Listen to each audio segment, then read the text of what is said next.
Anthony Ross, your head strength coach for iRep Athletics and Training Plan Source.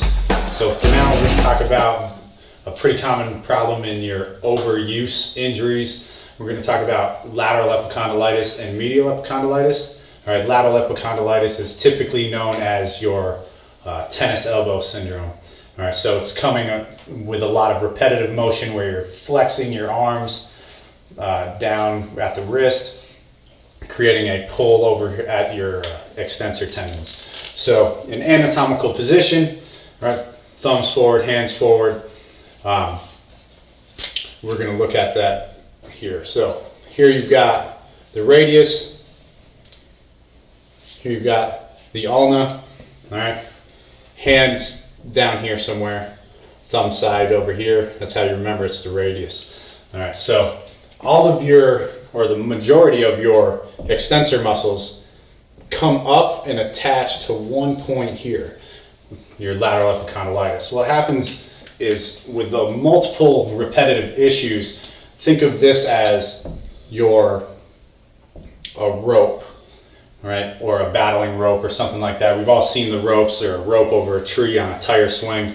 As that rope is wearing, you look up at it and you're like, it's just slightly frayed. It's still safe for me to use.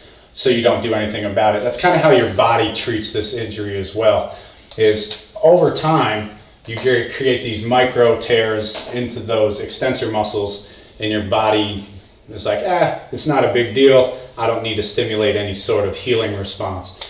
The problem with that happens when this rope becomes frayed enough, let's say for that tire swing, to finally start making you nervous, right? So as you're starting to get that fray, that's where the pain comes. And typically it's here, right? You'll also have it come in down through these muscles here. Any sort of thing where you're gonna have to stabilize those extensors, reaching high to grab, say, a gallon of milk out of your refrigerator, something like that, where you're gonna bring your wrist up, is gonna typically cause the majority of your pain. It's gonna be located right on this spot and shoot down. A good test for that is actually to have your hand held out straight and have somebody try to push your finger down. If that causes pain, you most likely have tennis elbow or lateral epicondylitis.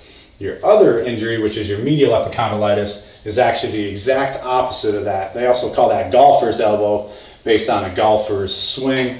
As they come through, if they're doing it improperly, they're flexing at the wrist, right? And it can also happen with your everyday swimmers, lifters, etc. That's the opposite. So it actually comes down on this side, right? If this was my elbow, on the medial side, and it's the same exact thing. It's just all the flexor muscles. For more information, go to thetrainingplansource.com, download the e-guide on lateral and medial epicondylitis.